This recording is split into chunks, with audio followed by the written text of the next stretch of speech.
बड़ी खबर के साथ भोपाल से खबर आ रही है। फूल सिंह बरैया के बयान से सहमत नहीं है। ये पीसीसी चीफ कमलनाथ का बयान सामने आया है। उन्होंने कहा कि इस तरह के बयान नहीं देने चाहिए। बरैया ने नरोत्तम मिश्रा पर एक विवादित टिप्पणी की थी और बरैया के बयान पर नरोत्तम मिश्रा का जो बयान आया है, उन्होंने कहा कि बरैया ने दतिया की जनता का अपमान किया है।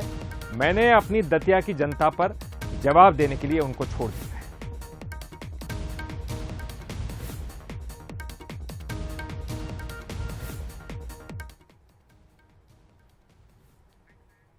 नहीं, मैं उनकी बात से सहमत नहीं हूँ। इस प्रकार के भाषण नहीं देने चाहिए। मैं तो कह रहा हूँ क्योंकि इस लेवल तक हम ले आए, ये हमें नहीं लाना चाहिए। देखो मित्र, मैं उनके बारे में बोलना नहीं चाहता। बड़े नेता हैं, दतिया की जनता से अच्छा जवाब कोई नहीं दे सकता। और आप जिस भाषा का प्रयोग कर रहे हो उससे दतिया का अपमान होता है। दतिया के बुजुर्गों का, जिन्हें मैं पिताश्री मानता हूँ, जिनके मैं पैर छूता हूँ, ये उनका अपमान है। कि दतिया की जनता से अच्छा निर्णय कोई नहीं करता बरैया जी। ये दतिया जिले की जनता ही निर्णय करेगी आगामी 4 महीने बाद।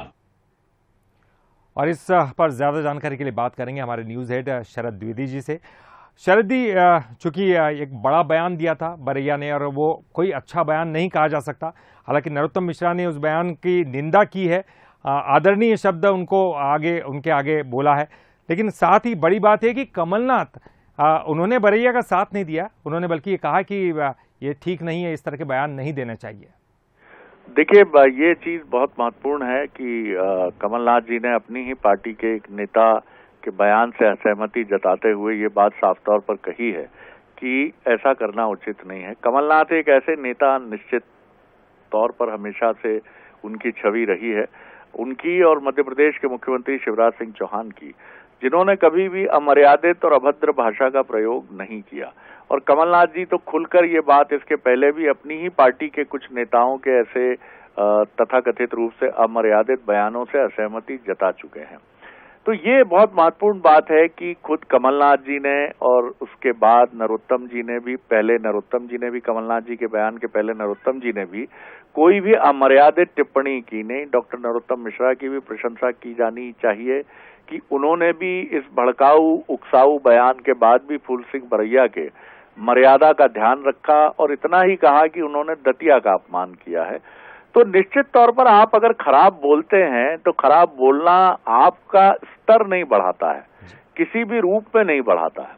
और ये आप मध्य प्रदेश ही नहीं, देश के भी चुनावी घटनाक्रमों पर अगर आप निगाह रखें या राज्यों के चुनावी घटनाक्रमों पर निगाह रखें तो चाहे मणिशंकर अय्यर हों या उसके बाद और भी नेताओं की पूरी श्रृंखला आपको मिल जाएगी, जिन्होंने किसी ने सांप कहा, किसी ने और निकृष्ट भाषा का प्रयोग किया, लेकिन उसका कोई फायदा नहीं हुआ।